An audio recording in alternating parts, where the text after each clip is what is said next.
Olá, eu sou Lucas Neto, servo do Senhor Jesus Cristo, separado para o Evangelho de Deus. Bem-vinda e bem-vindo ao nosso estudo Milagres de Jesus. Hoje nós vamos estudar o primeiro milagre de Cristo, onde Jesus transforma a água em vinho. Vamos então dar início ao nosso estudo de hoje.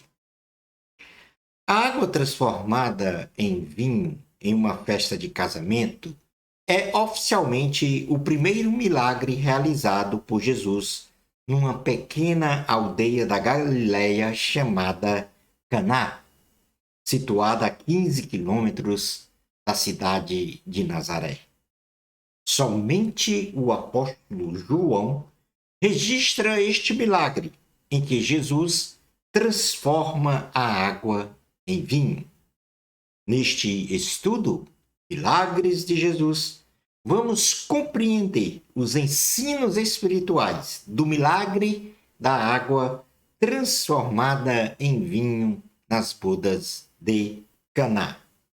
Vamos fazer uma leitura da palavra de Deus no Evangelho de Jesus, segundo escreveu João, no capítulo 2, dos versículos de número 1 até ao 12. Diz assim a palavra do Senhor. 3 dias depois, houve um casamento em Caná da Galileia, achando-se ali a mãe de Jesus. Jesus também foi convidado com os seus discípulos para o casamento. Tendo acabado o vinho, a mãe de Jesus lhe disse: eles não têm mais vinho. Mas Jesus lhe disse: mulher, que tenho eu contigo? Ainda não é chegada a minha hora. Então ela falou aos serventes: fazei tudo o que ele vos disser. Estavam ali 6 talhas de pedra que os judeus usavam para as purificações, e cada um levava 2 ou 3 metretas. Jesus lhes disse: enchei de água as talhas. E eles as encheram totalmente. Então lhes determinou: tirai agora e levai ao mestre-sala. Eles o fizeram. Tendo o mestre-sala provado a água transformada em vinho, não sabendo de onde viera, se bem que o sabiam os serventes que haviam tirado a água, chamou o noivo. Ele disse: todos costumam pôr primeiro o bom vinho e, quando já beberam fartamente, servem o inferior. Tu, porém, guardaste o bom vinho até agora.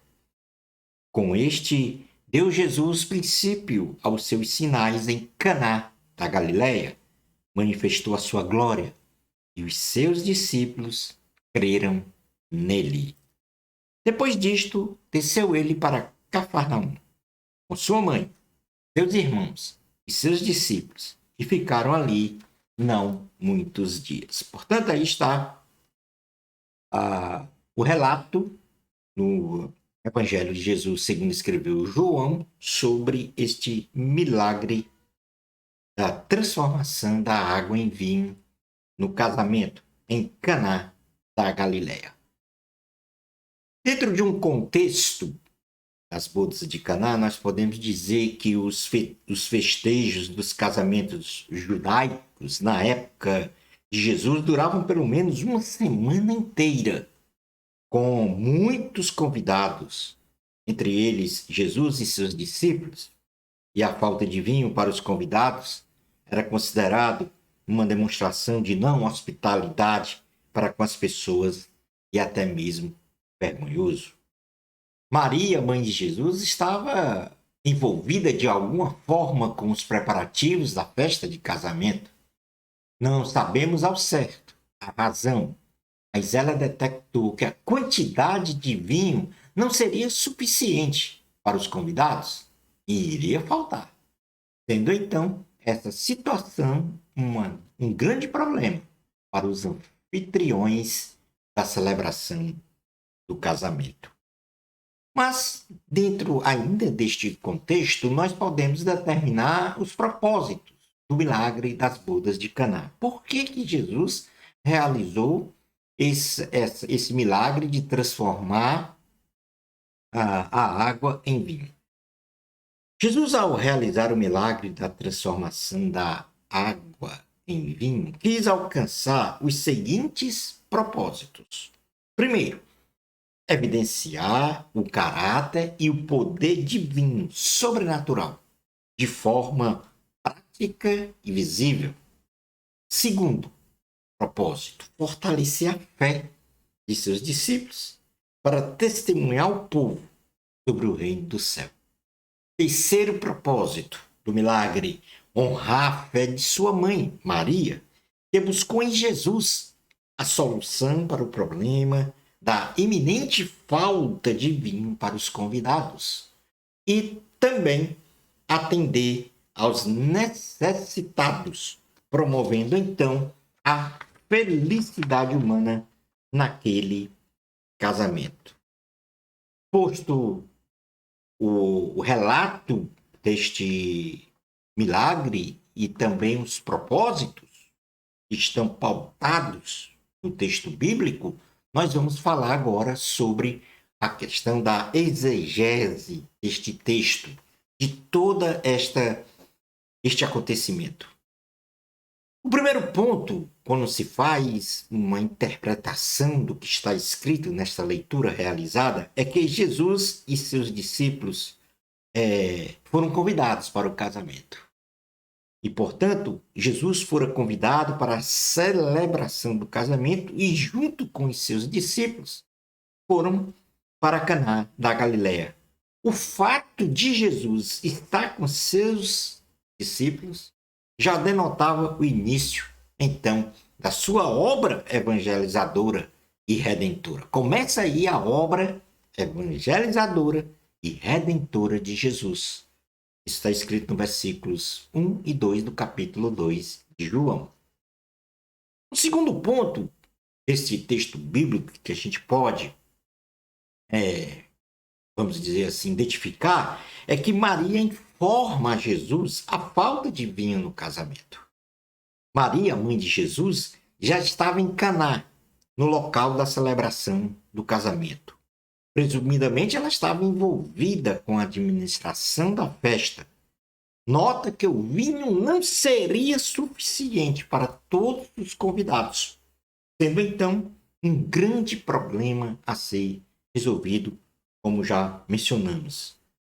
Logo, ela informa ao seu filho amado que o vinho acabou. Maria deposita sua fé em Jesus para a solução do problema, porém, jamais imaginou que ele faria o milagre de transformar a água em vinho. Isso está escrito no versículo 3 de João 2. O terceiro ponto da exegese desse texto bíblico é que qual foi a atitude de Jesus ao receber a notificação ou a notícia da falta de vinho. Jesus, ao receber a notícia deste problema da falta do vinho, faz a Maria uma indagação e também profere uma assertiva, a saber. Então, a indagação de Jesus foi: mulher, que tenho eu contigo? E depois, a minha hora ainda não chegou. O termo mulher, muito utilizado naquela época no Oriente, não tratava-se de um desrespeito, como se acha aparentemente. Ao contrário, era um modo respeitoso e digno de tratamento. Devemos considerar que Jesus jamais trataria a sua mãe de forma rude e desrespeitosa, pois em toda a sua criação Jesus fora obediente e amoroso com a sua genitora. Nesta indagação, que tenho eu contigo, um erudito intérprete, tradutor, segundo o teólogo Robert Girard, traduz como: Senhora, deixe que eu cuido disso ao meu jeito. Quando Jesus diz, mulher, que tenho eu contigo, ele simplesmente está dizendo, Senhora, minha mãe, deixe que eu cuido disso ao jeito de Jesus, à forma de Jesus. Então, a mensagem desta assertiva de Jesus também, logo em seguida, a minha hora ainda não chegou, é que ele estava agora no centro da vontade de Deus. Pai, no centro da vontade de Deus, Pai, para agir. E ao iniciar sua obra evangelizadora e redentora da humanidade, havia agora a sua condição de ser o filho do homem, ou seja, a sua natureza humana, e também o filho de Deus, na sua natureza divina, em ação. Começa aí a obra evangelizadora e redentora de Jesus. Um outro ponto importante nesta interpretação do texto é que Jesus é o nosso Senhor.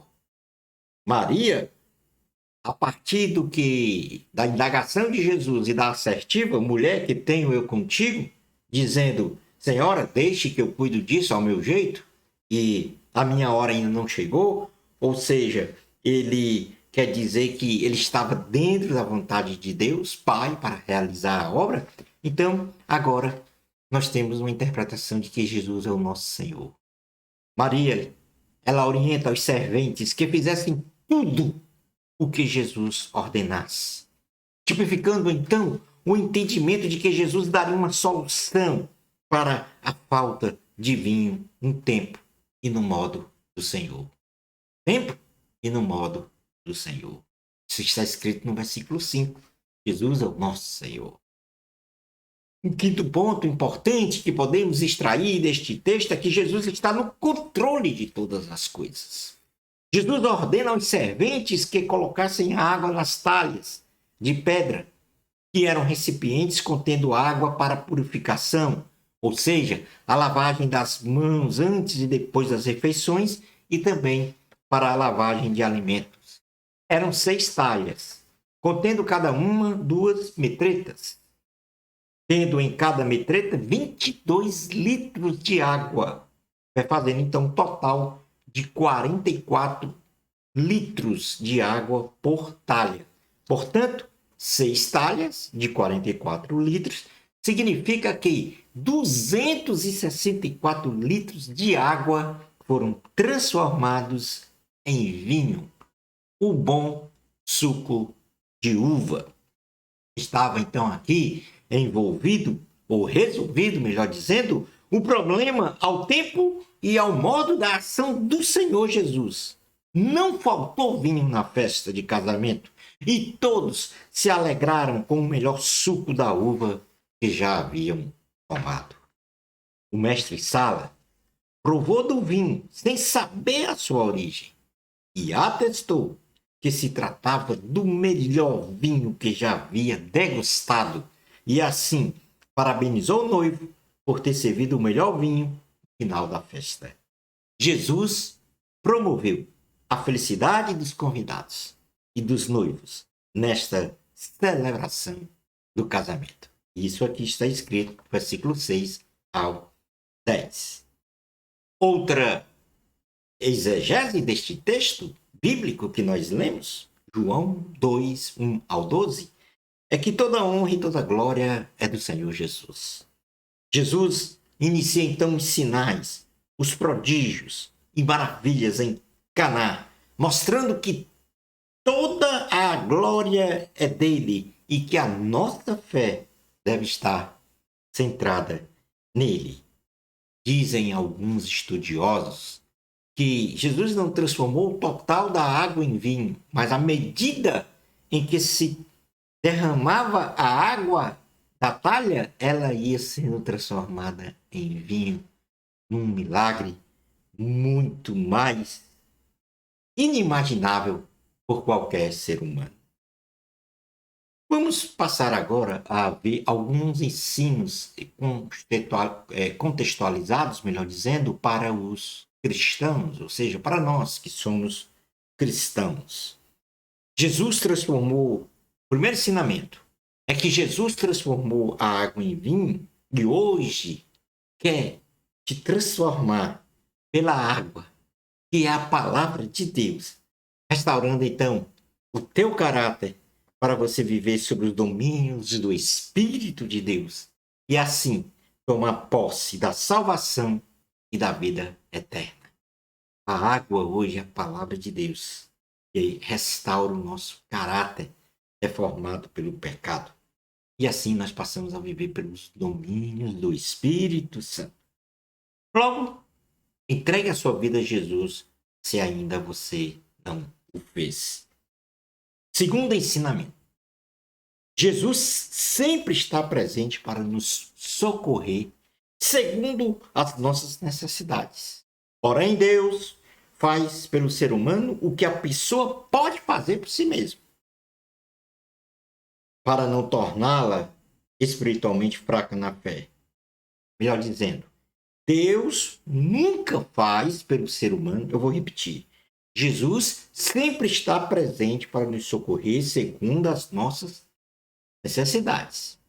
Porém, Deus nunca faz pelo ser humano o que a pessoa pode fazer por si mesma, para não torná-la espiritualmente fraca na fé. Se você pode fazer, faça. Não espere que Deus venha fazer por você, porque Ele vai fazer o que é impossível para você, o que é impossível para mim. A nossa parte, nós devemos executar. Os homens colocaram a água na talha. E Jesus fez o que eles não podiam fazer, transformar a água em vinho. Jesus sempre vai nos socorrer de acordo com a sua própria maneira. E não como queremos que ele faça. Porque muitas vezes a gente quer que Jesus faça do jeito que a gente imagina, o projeto. Mas não. Jesus, ele faz do seu jeito. Maria disse, vai faltar o vinho. Mas ela nunca imaginou que Jesus faria, então, a transformação da água em vinho. Jesus nos socorre, mas do jeito dele e não do jeito que nós queremos. Jesus é o nosso Senhor e por isso devemos obediência e submissão a ele. Jesus sempre nos concede o melhor. Logo, viver com Jesus é muito melhor do que vivermos à nossa maneira. Entregue a sua vida a Jesus. Concluindo então o nosso estudo. Jesus realizou seu primeiro milagre, com registro bíblico numa pequena aldeia chamada Caná da Galileia. No ambiente de um casamento que, sem dúvida, nós podemos comparar a união de Jesus, o noivo, com a sua igreja, a noiva, onde a Bíblia diz que será celebrada em uma grande festa no céu, chamada as bodas do Cordeiro. Jesus é a nossa esperança garantida de ser feliz independentemente das circunstâncias. Jesus é a nossa esperança garantida de salvação e de vida eterna. Creia nisso. Shalom Adonai. No nosso próximo estudo, Milagres de Jesus, nós vamos falar do segundo milagre. Jesus cura o filho de um nobre em Caná. Bênçãos especiais de Jesus para você. Amor a Cristo. A glória sempre é de Deus. Até o nosso próximo estudo, Milagres de Jesus, se Deus permitir.